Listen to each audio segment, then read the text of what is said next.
Hello, my name is Robin. Welcome back to my YouTube channel, and you are back on an episode of the Reframe. What I'm talking about today is actually the perfect support for the rebrand reset because it is all about discipline. I know, I just find the word discipline feeling kind of aggressive. When I used to think about discipline, I used to think right away about rigidness, being strict. It was kind of this like aggressive term for making sure you do what you say you're gonna do. And in the past 5-6 weeks, I spent a lot of time reframing the concept of discipline as a form of femininity. And I know this might sound a little bit strange, so just bear with me. And the example that I'm going to use is the habit that I changed into a ritual at the beginning of this year, which was movement. I no longer solely refer to my movement as working out. I no longer dread moving my body because it's just something that I do. It is now a part of my identity, and this is what has made consistency feel so much easier, so much lighter, and so much softer for me because it's just something that I actually enjoy doing now instead of dreading it, which is what I did less than 6 weeks ago. If you're a part of the rebrand reset, you know that you need to pick one habit for the next 24 days and stick with it. It does not have to be movement related. It can be as simple as writing your budget every day. It can be as simple as tracking your expenses every day. It can be a habit of cooking dinner every day, not skipping breakfast, whatever it is, and we are focused on building that habit and eventually turning it into a ritual. So let's get into it. How to view discipline as femininity. The first thing I want to address is the concept of feminine energy. I think a lot of times we think of it as something that's soft, it's intuitive, it's flowy, and then when we associate discipline with it, it's almost like being feminine cancels discipline out. And I just want to say that discipline is one of the biggest assets you can have when it comes to being in your feminine energy. This goes for structure, boundary setting, and just overall protecting your energy. To me, being in your feminine energy is all about attracting. We don't chase and we don't force anything when we're in our feminine. Things just naturally flow to us. Femininity is grounding, and it almost has this magnetic, irresistible feel to it. And one of the most feminine things that you can do is trust yourself. When practiced gently, discipline is actually just self-trust in action. It's believing in yourself long enough to follow through. And ultimately, it's doing what you say you're going to do. Not in a punishing way, but in a self-respecting way. There's just something deeply attractive about people whose words and actions actually align. We always say actions speak louder than words, but what is more attractive than when you're actually able to do both? And when you can do both, that is where integrity lies and you start to build confidence. And that is where feminine energy deepens. So the biggest reframe is not seeing discipline as something that's rigid anymore. You need to see it as something that's soft, confident, and see it as a devotion to yourself. And once you start to master discipline, you can start to develop rituals. So for the past few weeks, I've been reframing resolutions, habits to rituals. And I especially focus on movement because I feel like as women, it's something we come back to time and time again. We want to feel good in our bodies. We want consistency. And I also want to make sure that this feels supportive and not forced. So instead of asking, how can I be more disciplined? I've started asking, how can I make this something that I want to return to? And for me, there are key pillars that help turn movement into a ritual. If you've been following along on my short form accounts, you know that I've broken down each step, but we're gonna go over it here today for anybody who's interested in really taking action on this. I'm gonna break this down into the 4 steps, and I want you to know that you can actually apply this to almost any habit that you want to turn into a ritual. These are 4 pillars that I feel like show up over and over again in our life, and I feel like they add a lot of structure and become systems that we can rely on. The first thing is your environment. So in the case of movement, this is where you move your body. Your environment matters a lot more than we think it does. It doesn't necessarily require an expensive gym or studio space, but it does require intention. So this can be a small space in your home. Maybe it's a yoga mat you love. Maybe it's a candle that you light during this practice. It needs to be a space that signals to your nervous system that you are safe. Think about a time you've gone to a workout class and never returned.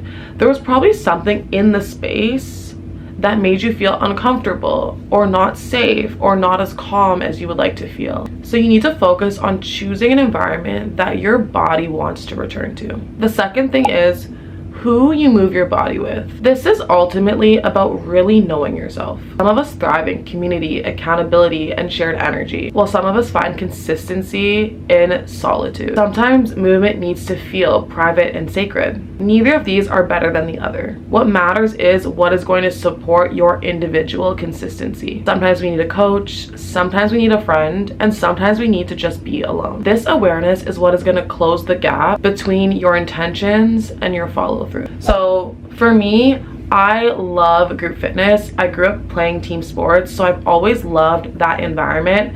However, I do notice that when I want to do more cardio-based workouts like the Stairmaster, I really enjoy doing it alone. And I also realize I love group fitness. It allows me to feel meditative, which is why I love Legree. Legree is usually a group workout. There's usually 10 to 20 people in the class. However, the work is so individual that I feel supported knowing that other people are going through it with me, but at the same time I'm kind of in solitude, tapping into my own emotions and my own quiet mental space. The awareness here is what closes the gap between your intention and your follow-through. Number 3, this is the most common pillar I think everybody kind of knows about, but we also often overlook it, and this is what you're listening to. I think there's many levels to this because sometimes we need to listen to something to distract us or help us dissociate from the movement. And I know, at least for me, sometimes when I do the Stairmaster, I can watch something and it helps distract me and kind of get through the time because my mind's wandering. Sometimes I even get kind of bored, so it helps me just keep going, and I think a lot of us can relate to that. However, I do think that we can use music as a tool, but we can also use silence. Like I said, there are days where stimulation actually helps us push and motivate ourselves to get through our movement. But there are also days when no music or no other stimulation can actually help us get closer to our intuition. For me personally, I love to run in silence. I know that sounds weird, but I really enjoy running outdoors, getting to enjoy the scenery, listen to my breath, noticing how my body feels, and letting my nervous system self-regulate. There's still days where music actually helps give me momentum, energy, rhythm. I mean, I'm also a spin instructor, so I know how important music is. I make playlists every single week, and it's something that I pay very close attention to, even when building my spin playlist, of having those peaks and those valleys, those louder moments and those quieter moments. Again, there's not necessarily a right answer to this. It's going to be deeply personal, but the goal is really to just bring awareness and stop feeling guilt for feeling either way. You shouldn't feel weird because you want to work out in silence. You shouldn't feel weird when you want to work out with your headphones on and blasting your favorite songs. Also, disclaimer, yes, I'm still going to be making that Stairmaster playlist builder for you all. I just want it to be perfect. So bear with me, that is coming very, very soon. Okay, the last part, which I think a lot of us know about, but sometimes don't take it as seriously as we should. And this is really what I feel like ties in the ritual aspect of your movement. It's how you recover. I don't want you to think of recovery solely as a reward. I want you to think of it as a part of the ritual. So this can be stretching, this can be the sauna, this can be 10 minutes of meditation, or a nourishing meal that you're looking forward to. When you care for your body after movement, you're actually reinforcing safety. And when your nervous system feels safe, consistency becomes easier. Psychologically, yes, having something to look forward to at the end of your movement is going to make you feel a little bit more motivated. But the goal is not to earn rest or recovery. The goal is to build systems that support you so well that the movement feels complete and not depleting. None of these pillars are rewards. They are structure, and over time they stop feeling like effort and start feeling like identity. And I'm telling you this from somebody who has lived this experience on the journey right now. Movement has shifted from being something I dreaded, it was the hardest part of my day, to now being one of the most exciting parts of my day, and not only just exciting but grounding. So if you've been telling yourself you're inconsistent, undisciplined or bad at routines, I want you to pause. What if you're not lacking discipline? What if it's just that you have not been taught how to practice it in a way that actually feels safe and supportive for your body? Discipline does not have to be harsh to be effective. It can be gentle, it can be intuitive, and it can be deeply feminine. When you choose to show up for yourself consistently in ways that are supportive rather than punishing, you don't just build habits, you build self-trust. And self-trust is magnetic. That's how rituals are formed, that's how identity shifts, and that's how the woman you're becoming starts to feel familiar.